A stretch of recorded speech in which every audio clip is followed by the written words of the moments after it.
Thank you, Mr. Speaker.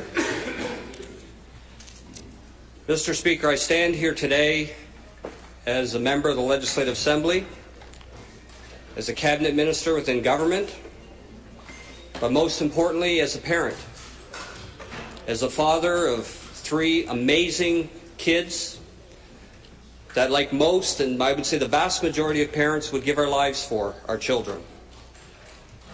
Those 3 kids, 2 of them are currently in the public school system. One's going to be graduating here next week. Couldn't be prouder of him. Next year, my 3rd one will be entering the public school system. And I can tell you, Mr. Speaker, without question, as a parent, I am concerned about the public school system. I am concerned by what I'm seeing in the public school system. I want my kids to go to school, to be educated, to learn math, science, social studies. I want them to feel safe. I want them to learn what it means to be part of a community. I want them to learn to be kind and compassionate.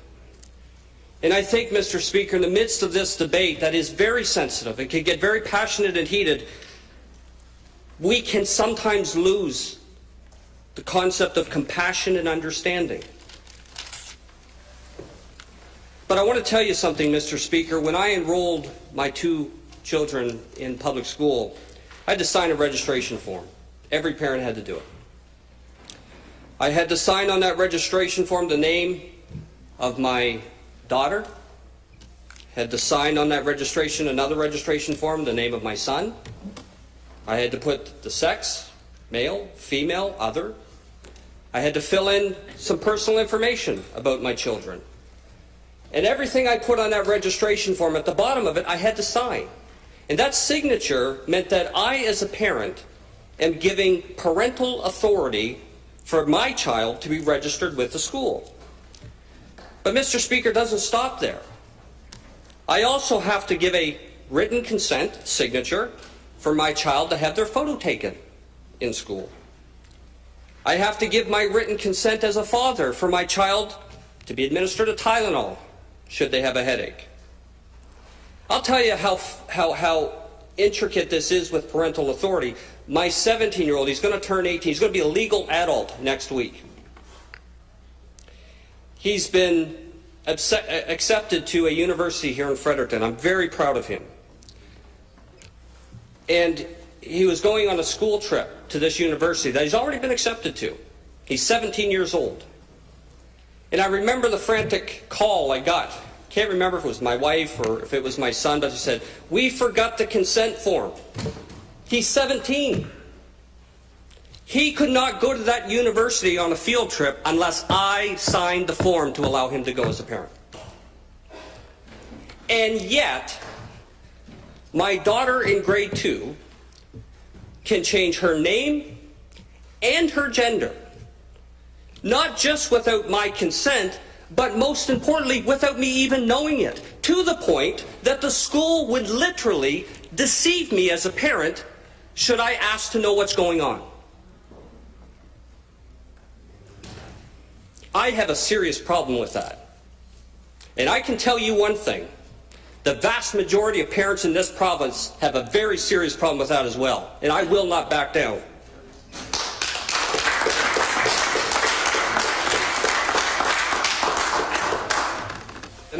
I just want to remind the members in the gallery that they are not to participate in the proceedings here in the House. Thank you. Thank you, Mr. Speaker. You know, when this debate first came up, I get it. I get that people were worried. You know, review of Policy 713 is 3 pages back to back. It's all full of protections for LGBTQ+. So I get it. We first said we're going to review this. People said, what does this mean? Well, now we know what it means. It's one section of Policy 713 that invokes parental rights, parental authority, for the good of the child, not for the detriment of the child, for the good of the child. If the state thinks it knows better than parents, think again. It's not true. Not all parents are abusers and bad. Matter of fact, most parents are good. They would give everything for their child. And the ones that are, we need protections for those children. I agree 100%. And Policy 713 clearly lays in those protections. So don't make this something it's not. So I thought, well, maybe I'm a lone ranger here. Maybe I'm off my rocker and thinking that parents should have some say in their child's upbringing as it relates to public schools. Well, I found out very quickly through emails that I know every one of you have gotten that that's not the case. The majority of parents think exactly the way I think. I'm going to give you one example of an email that I received. I don't know if you did or not, but you're going to hear it today. Because I called this parent, this mother, who is just beside herself. She's articulate. She loves her daughter. And she wrote this email, and I asked her. First, I had to verify whether it was true or not. And I spoke with her, and I got an idea that indeed this is a credible story. And I called her today, and I said, I won't use your name, won't use your child's name, because they don't want to be in the middle of this debate. You can see what's been done to the Premier and the Minister of Education on this debate. That's why people aren't speaking out. If you speak out on something with a reasonable debate and a reasonable concept of actually articulating your point of view, you're called everything in the book. And you folks propagate that. It's true. It's true. So I'm going to read the email, verbatim, word for word. My daughter is in middle school in New Brunswick. Several years ago, after suicidal thoughts at the age of 8, many counselors, assessments, and tears, she was diagnosed with ADHD and several other mental health disorders. As a family, we worked diligently with counselors and the school to set my daughter on a path to thriving. I want to be clear.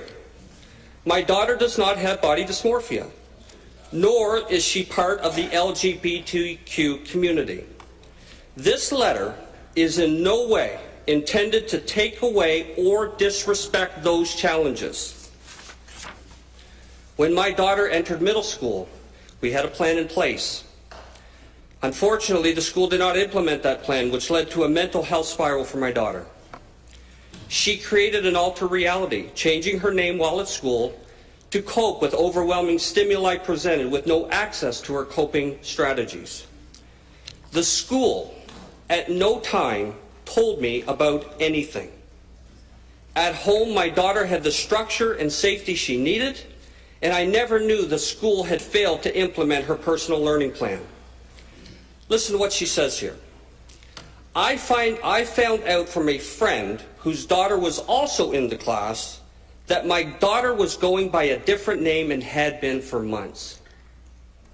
She even submitted provincial tests under this name.